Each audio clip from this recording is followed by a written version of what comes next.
Okay, this is Professor Thompson, and I think what I'm going to do today is in small increments. I have, 15 minutes at a time.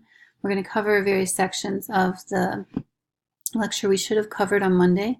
I apologize again. I know we've only had, two classes so far, but at any rate, here's what we're going to look at, some of the things about the Americas.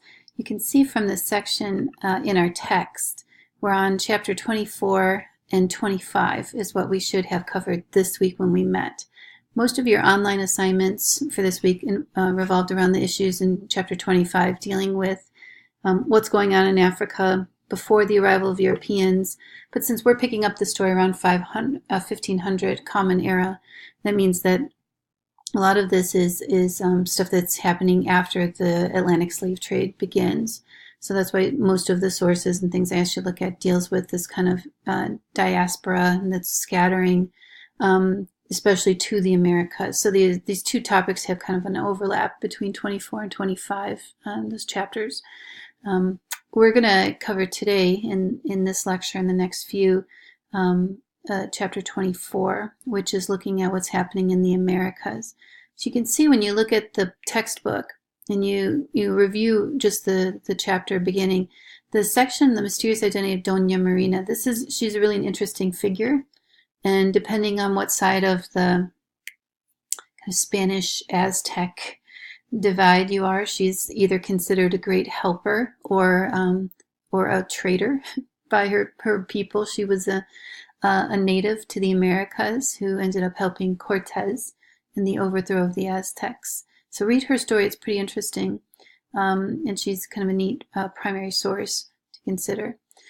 We have also then a couple of things. It says here, when you look at colonial society in the Americas, we'll look at mestizo society. So by the time you're done with this chapter, you should know what mestizo means and what mestizo society is, what the various kind of ranks or gradations in that society are.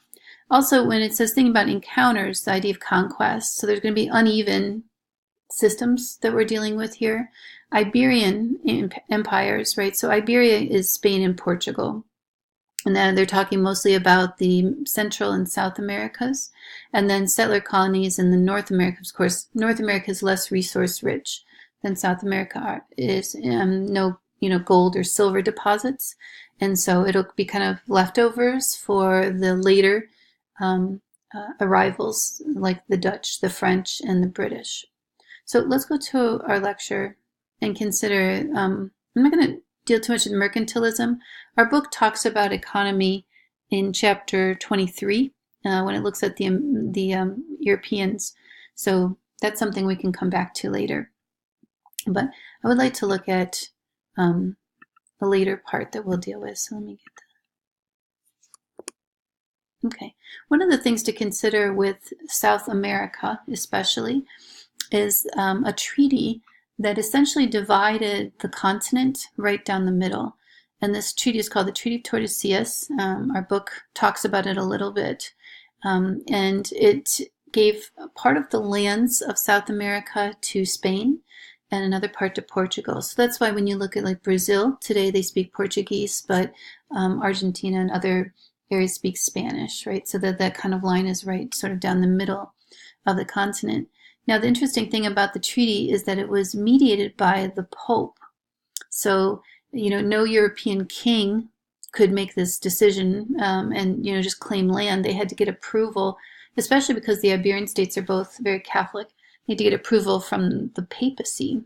So the Pope actually approved and just kind of drew lines without really knowing where like mountain ranges were or river valleys or things like that. So that's kind of an interesting thing to consider. But this is the treaty that sort of handed parts or giant chunks of the Americas to European countries, in European minds anyways. Right? So this is essentially what happens. When a mother country takes a colony, they call the colony a viceroyalty. And so the leader is considered a viceroy. And he's always like a governor that is supposed to govern the new place. But this isn't a well-defined term. I mean, these massive colonies like this. I mean, the European states have bitten off huge chunks of the Americas, and they had to figure out what to do with them. You know, like how do you govern them? Can they trade only with the home country? Like, should the Viceroyalty of Brazil only be able to trade with Portugal? Should they be able to trade with other countries? Or, you know, if the prices were lower, and this causes massive arguments, sometimes actually leads to the American Revolution eventually. So you can see the various systems that are set up here. Potosi here will become a very important mining center. So that's an important city to note, or a settlement to note. When the Spanish take the Viceroyalty of Peru here, they were going to originally use the the Inca capital of Cusco, but they found that the altitude was uncomfortable. It's, you know, too high up in the mountains, and they needed a port city. So they founded the city of Lima here. This is an image in our book, and it says it's one of the earliest depictions of natives of the Americas in Europe. Not the Native American, but by Europeans, trying to figure out what they're dealing with here. So many of the Europeans, when they envisioned the Americas, they envisioned images like this, because these are the earliest images that they saw. This one's from 1505, right? And our book says that the caption tells readers that the people of the Americas lived in communal systems. They had no private possessions. They smoked tobacco, and they consumed the bodies of their slain enemies. So you can see the, you know, cannibalism being shown here. The reason I wanted to mention this image is because it gives the people of the Americas kind of a lesser status in the eyes of the Europeans. They see them as doing things that are barbaric, right? So, you know, like consuming, eating, and cannibalism, not having proper clothing, not understanding private property, which is, you know, a big aspect of early mercantile or capitalist systems. The whole idea of this, that they just aren't elevated to your level.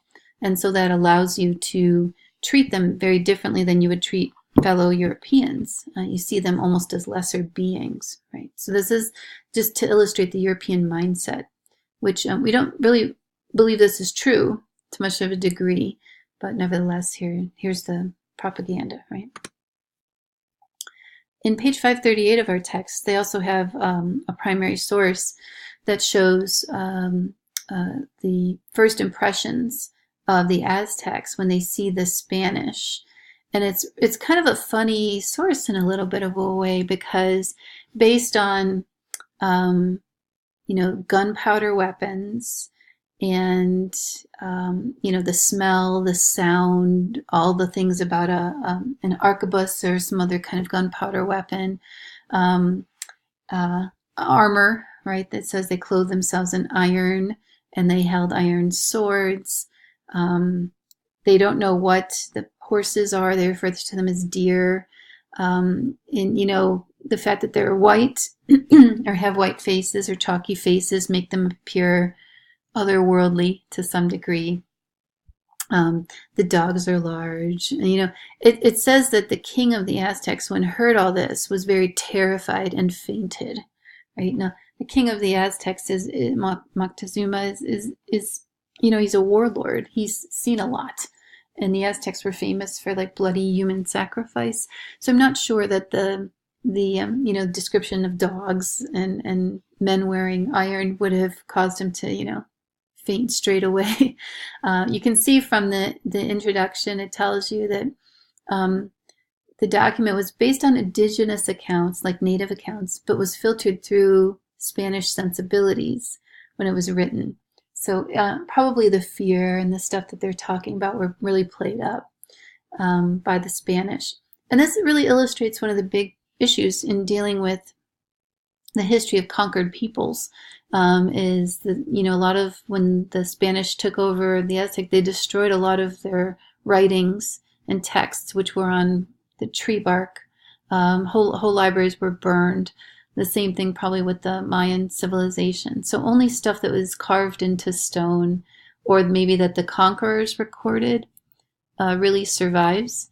There are a couple of native sources that are really important. One is by a guy named De Pomba, who wrote a 1,200-page letter to the King of Spain. He is a native from South America, and he wrote a 1,200-page letter with 400 drawings, all complaining about the bad treatment that the people of Peru are receiving, and talking about how the Spanish are going to kill everyone and there will be no one left, and big complaint that never did reach the King of Spain. It was found in a Danish library in 1908. It's resurfaced there somehow, but there are native views, but not nearly as many as you get from the conquered people. So you get stories like this about the king falling apart when he hears about the Spanish coming. Okay, so I have a section that I actually brought this in the book, Exploitation of South America. So we talk about a couple different commodities. One is silver, which came from the Americas in huge amounts, filtered into Spain and Portugal, and then around the rest of the world, fueled economies, and really hurt some others because the raw materials just kind of floating into Europe in certain European countries will affect the fortunes of other European countries negatively. But there were silver mines in Mexico, what the Spanish called New Spain, and Peru. And these they used native labor because there had been a system that was in place before. So both the Portuguese and the Spanish take kind of an advantage in some ways of the traditional rules of the place. And so there had been something in place that the Inca used called the mira system, which was a way of conscripting labor from tribes. The Inca were a massive empire where they'd taken over tribe after tribe after tribe of people in the Andes and even some in the Amazon basin. And these people didn't necessarily want to work for the Inca, but nevertheless were forced to. There was like conscript labor. It was called the mira system. So when the Europeans kind of come in, they take over and a kind of a copy of the mira system called the encomienda system, which means that natives every village would have to send a certain number of people to work at the mines in places like this Potosi here, Potosi, where is massive silver mining industry. And miners weren't treated very well, but they really only worked like 4 months out of a year, and they did this every 7 years. And so that was initially the way that things were handled, that a village would have to send a certain number of people for 4 months, and then those same people would not be required to return. So it's like a way of kind of paying taxes or tribute, which is what the mira system had been, like a tributary system. If you couldn't send people, you could send money. But here they needed the labor. So the encomienda system required the money, or the people to show up and work in this way. And so this became a system that became very exploitative. It ended up having, instead of every 7 years, it would require you to come every 6 and then 5 and then 4. And people were not treated well here, so they often died doing their, service in the mines, and that was another bad thing. Sometimes the amount of time increased from 4 months to 6 or 7 or 8, and that meant that men were taken from their villages for long periods of time. And the conditions became extremely harsh and unfair to the natives. This is an image. It's one of those few native images we have. This was by a guy named De Pomba. This is part of that long letter that I mentioned where he complained about some of the treatments that the natives were receiving. Bad treatment, that families were broken apart for long periods of time, and that workers would be called up too often. And the illustrations, part of this, are really quite good as well. Here's another example. This is from a guy named De las Casas. He's a Spaniard, I believe, but had created this kind of engraving of some of the mistreatments or the atrocities committed against the natives.